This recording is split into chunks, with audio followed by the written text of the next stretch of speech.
Hey everyone, gather around. Do you want the option to buy a stock?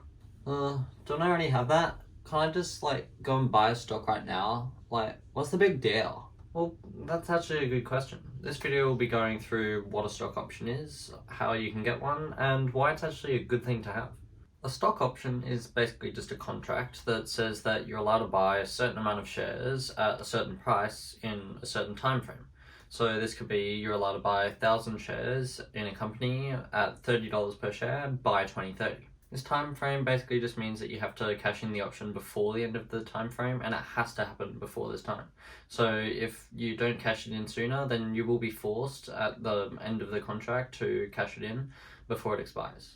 This stock option is independent of the variable stock price that changes every day because people are buying and selling shares, and it will stay the same as per the contract until you decide to cash it in. This option can be a call or a put. A call is where you're buying shares at the specified price, and a put is where you're putting the shares back in the market at the specified price. Cashing in this option just entails doing what the contract says. So if you've bought an option which is a call, then you would have to buy all of the shares at the specified price. So you would just multiply the specified price by the number of shares that you're buying. And if you have to put the shares, so sell them, then you would either have to sell shares that you already have or buy the amount of shares at the current price and then sell them for whatever the specified price was in the contract. A stock option is traditionally a benefit that you would receive from your employer, whether that's part of your bonus, your promotional package, or even just your hiring package.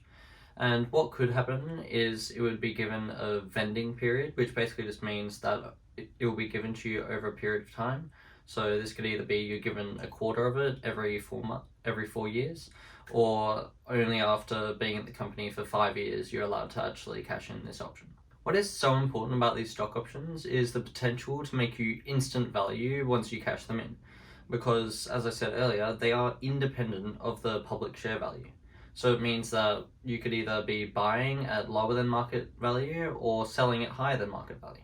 And to make money from this, you would want to try and wait until the market value is higher if you're trying to buy. That way, let's say you're buying at $30, those shares instantly become $35. Or if you're selling, you might want to wait until the share value is $25 that you can then sell at $30 and make a profit. Any investment has its own risks, and stock options are no different. So what can happen with stock options is that you can reach the expiry time and you haven't been able to cash it in yet because you just haven't found a good time where it will actually make you money. So you'll then be forced to cash in this option, and you could actually end up losing quite a bit of money. That's all for me today. I've been Tom, and this has been yet another video on Compounding Magic. See ya!